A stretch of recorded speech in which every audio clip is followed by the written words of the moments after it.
Oh, another Trump regret post. Let's read it. In 2016, I truly believed Trump was anointed and appointed by God for such a time as this. Now I realize why women should never be pastors or leaders with any kind of spiritual authority in the church. Girl, to get so close and be so far away. Like, imagine you finally have the self-reflection. How could I have voted for someone like Trump? Could it be the patriarchy or all the men that told me that God was anointed and appointed by God and still say that? Could it be that I was racist and that I enjoyed hating marginalized people? Am I starting my period? That must be it. I've never found a picture that explains how I was truly feeling until now.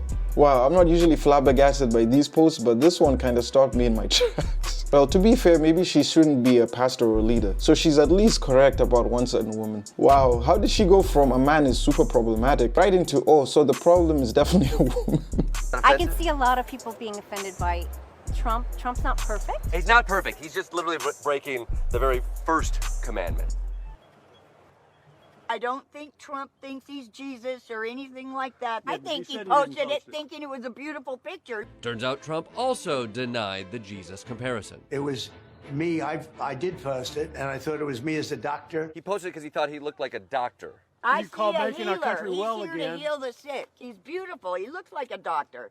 Look at, Our he's got country's his been sick for a magic. long time. He's got He's his healing magic it. hand. Do doctors traditionally have magic hands? Well, to you and I, they do. Hey! You know how to carve somebody up in the stomach and cure whatever, if they have like an intestinal ailment? Can you do that? I'm poor with a scalpel, you're correct. Fair enough. Point MAGA. But Trump's brush with organized religion didn't end there. POTUS versus the Pope. I'm not a big fan of Pope Leo. Blasting Leo for opposing America's war in Iran. Pope needs to stay religion. Keep politics out. Pope should stay out of politics. I believe so, yeah. Should politics stay out of religion? Yeah. Should there be the 10 Commandments in schools? Yes. Mm-hmm. There should be Should there Pledge be- of Allegiance in school. There should be Prayer? prayer. But going back to that whole thing about Pope, stay away from politics. Politics, yes. Politics, stay away from religion. Yes. 10 Commandments, put it in school. Yes. Are you seeing what I'm seeing? Yes, I know what you're saying. Okay, just I know what you're I saying. feel This is the part I had to pause because I was like, I know for sure Trump ain't gonna be supporting this. So how are you supporting him when you know where he stands on this? What team is this one on? Indeed, the screws are loose in MAGA's mind. Boy, when I tell you how fast I sprinted to the comments section. Did you all stop listening to the video and ran to the comments at the same time? I even completely forgot what the topic was about. It's not happening. Everything is opposite what he has promised. Okay, what happened? We've been taking ride shares all across Las Vegas today, asking our drivers if Trump's new no tax on tips policy is actually making a difference. Their responses have been super consistent. No tax on tips, good, but not enough to counter the grocery and gas price spikes they've been experiencing. That's impacted a lot the prices on gas because we drive all day long. Does that make you regret your vote, or how do you feel about that? Yes, I'm regretting. I'm making more than before, but it feels like every dollar is like shrinking. For us, the biggest one is gas prices.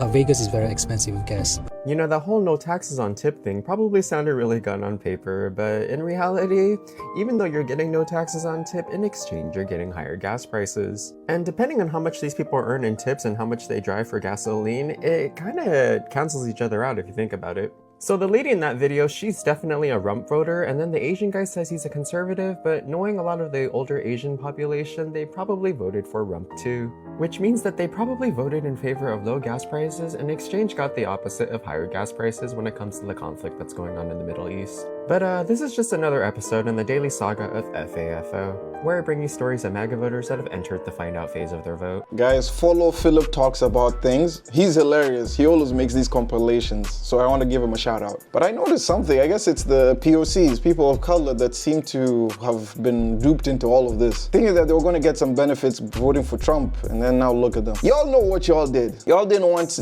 Kamala Harris to be no president because the anti-black rhetoric is crazy these days. This is a Trump rally.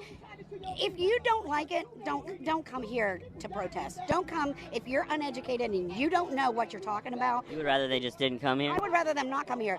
Are you a fan of the First Amendment? Absolutely. Absolutely. You know, the right to bear arms. Look, this is... That's not the First Amendment. No. the Fourth Amendment, but I'm saying That's not the Fourth Amendment either. Which one is it? So why are we out here today? It's We're second. out here to give support to a president that shows that he is working for the United States of America in a very, very brave way. How would you imagine that Trump as president would have stopped Putin from going into Ukraine? Absolutely, because Trump doesn't put up with anything, and he would have, he would have threatened them, and this wouldn't have happened. He would not put up with anything. He would let them know face to face what he thinks, and he would let them know, like, hey, basically, if you do this to us, we're going to do this back to you. Don't even try. Don't you want the most qualified person, even though it might be a so-called, swamp member, lobbyist, or whatnot? Is that not the best thing to do? Is there anything specific that he did to make your life better? A lot of stuff. I mean, he was, I would say, for the economy, housing, all that stuff, a lot affordable. You could go in the grocery store and buy food and, walk out with a cart full. Now you get a little half a bag full of food. I beg your pardon? Yo, I didn't know the level of uneducated people was this bad. And second of all, how the hell don't you not know what your rights are? You live in the country and you don't know your rights? This is why they voted for who they did. They're all idiots. Trump aligns with their racism. It's just that simple, because they're just that simple. Nothing more or less. That was funny, she said, don't come if you're uneducated and don't know what you're talking about. Then she kept getting the amendments wrong.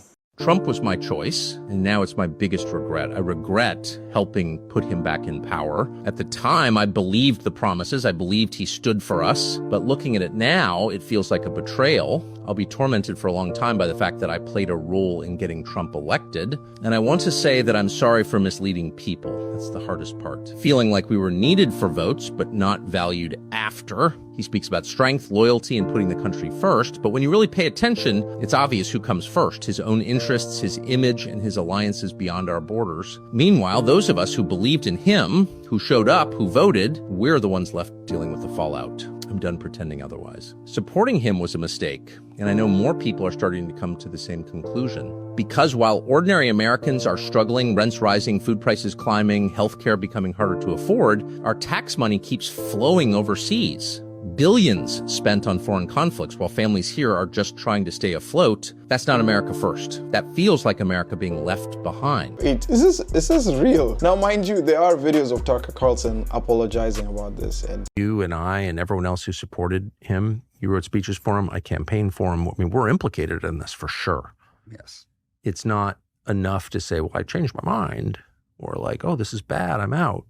It's like, in very small ways, but in real ways, you and me and millions of people like us are the reason this is happening right now. Yes. So I do think it's like a moment to wrestle with our own consciences. We'll be tormented by it for a long time. I will be. And I want to say I'm sorry for misleading people. It was not intentional. That's all I'll say. It's good to see Tucker Carlson actually coming out and, recognizing the mistake he made. I don't know if y'all have any sympathy for him, but let me know down below. Someone's like, I'm sorry, but apology not accepted. I guess some people don't have any sympathy for this. Plus, why in the hell are people playing some sad background music to gain sympathy in this? Like, bro, that shit makes me laugh. Hey, Democrats. We're getting really tired of you not letting us have our turn. When we sit there pretty patiently, waiting, when your person's in office. And then the second our person gets into office, no, it's like we never get our turn and we're fucking sick of it. And this is why you keep losing. This is why you keep losing, because you're pissing us off. Wow, Valerie, thank you so much for the scary movie there. I almost jumped out of my boots. Hey, do you remember this crazy day called January 6th when you guys got tired of people wanting to have their turn and you decided to send a whole bunch of people to the Capitol to stop your turn from being over when it was somebody else's turn? Remember how Donald Trump told a whole bunch of people to fight so you guys could keep your turn and then never actually gave up his turn? And then for 4 years, we had to hear you guys complain about how it actually should have still been your turn and how it was totally unfair that somebody else was having a turn. And then even right now, the president of the United States still consistently complains about how it never should have stopped being his turn to begin with. How about when the president talks about how when his turn is up, he's not going to let somebody else have another turn and he's going to take a third turn, while simultaneously talking about how during this turn, all the things that are happening are all belonging to the turn of the last person. What it sounds like to me is that you guys have had plenty of turns and you guys have not done a lot with them, but complain about how every time it was somebody else's turn, that was somehow unfair to you. Maybe if you used your turns better, then we wouldn't be running into the issues that we're running into now. Anyway, let me know what your thoughts are about some of these MAGA voters who regret their decisions. In fact, some of the POCs who regret their decisions. Leave your comment down below if you have any sympathy for them. If it's your first time to the channel, make sure you like, comment, and subscribe. It really does help out the channel, and I do appreciate you for it. Also, check out this video. I'm sure you're going to enjoy it. But nevertheless, I will see you guys when I see you. Peace.